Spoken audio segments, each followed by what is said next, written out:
In the laptop market, customizability is an extremely important factor that can save you money and get a configuration close to what you actually need. I'm here today with a laptop that allows some of the most flexibility in hardware selection I've ever seen at a pretty reasonable price point. My name is Stephen Potter and this is the PC Specialist Optimus VII. So let's take a look at it. The entire body is pretty well put together, but not anything too exceptional. It's coated in this rubberized texture that does a pretty impressive job of repelling fingerprints, which I'm sure anyone who's ever used a laptop covered in brushed aluminium will be glad to hear. The hinge is well weighted and opens very smoothly. It might seem like a small thing, but the quality of the hinge really does make a big difference to the perceived quality of the machine. Up at the top you'll find a 1080p webcam that is, on the whole, good enough, and at the front there's a bank of almost all the indicator LEDs you could need, from wireless state to scroll lock. Regarding I/O, on the left you'll find your audio ports, a DVD drive, Kensington lock, and a couple of USB 3 ports. To the right there's Ethernet, VGA, another USB port, and an SD card reader. And on the back you'll find yet one more USB port, a mini DisplayPort plug, HDMI, and power in. With an array like that, you probably shouldn't end up being limited by your I/O, and placement of all the ports seems to be without issues. The keyboard on this is pretty solid. There's no flex and it has decent key travel.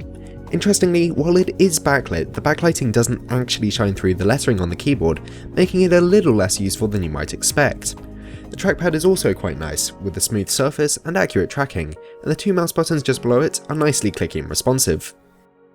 Now before we get any further, let's take a look at how this machine is spec'd out. PC specialists do allow for quite a bit of flexibility in configuration, so definitely don't assume that this is the only model you can buy.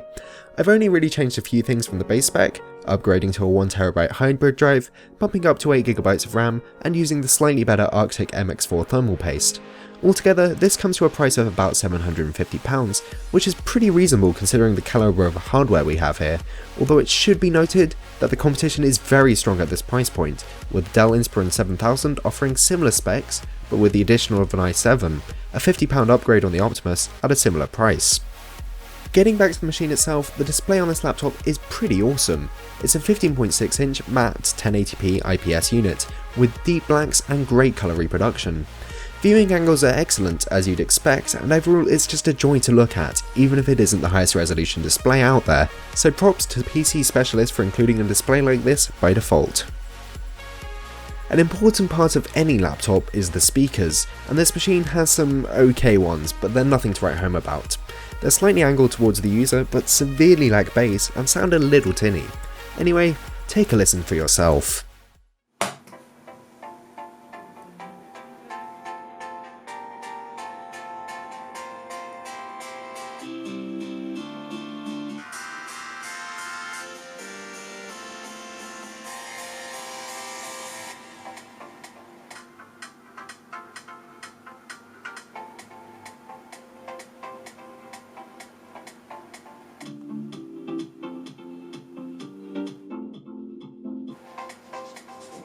Speaking of sound quality, one thing you might be worried about on a machine like this is fan noise, but fortunately it's not too big of an issue here. Sure, the fans are just about noticeable at idle, and you'll definitely hear them under heavy loads, but it's not hairdryer levels of noise by any means. These rear exhaust fans certainly managed to do their job though. I didn't really notice the body of the laptop heat up that much, and saw pretty respectable GPU temperatures while running some intensive titles. A laptop like this is never going to be the best machine in the battery life department, but it's not too bad. With light usage I could get 3 to 4 hours, but start playing some video games and you're looking at closer to 1. It's perfectly usable as a portable machine, but really you should be using it tethered to the wall most of the time. All of this wouldn't really matter if the laptop failed to perform well, so I'm glad to report that it sure does. The CPU puts in a decent show with a multi-core score of nearly 9000 at GEEKBENCH, and general use throughout the operating system was very snappy indeed. Gaming performance was pretty impressive for a mid-range machine. Laptops sure have come a long way in the last few years. So taking a look at some benchmarks, running UNIGINE Valley, this machine managed to put in a score of 829, more than quadrupling the performance of my old laptop. 3D Mark 11, while an older benchmark, is still one that I like to use. With a combined score of 5402, it's clear that the graphics in this are no slouch. You might not be able to max out the latest titles and get playable frame rates, but drop a few settings and you should be fine. So in conclusion, is a machine like the PC Specialist Optimus VII really worth considering over an equivalent laptop from a bigger manufacturer? Absolutely. Not only will you be saving money and getting more configuration options, but the final product is so solid feeling that you probably wouldn't notice the difference. It's not perfect, the design, while pretty well built, isn't going to blow you away, and it's certainly not the thinnest and lightest machine on the market. But if you're looking for a powerful laptop at a reasonable price without any serious drawbacks, this laptop from PC Specialist is certainly worth your consideration.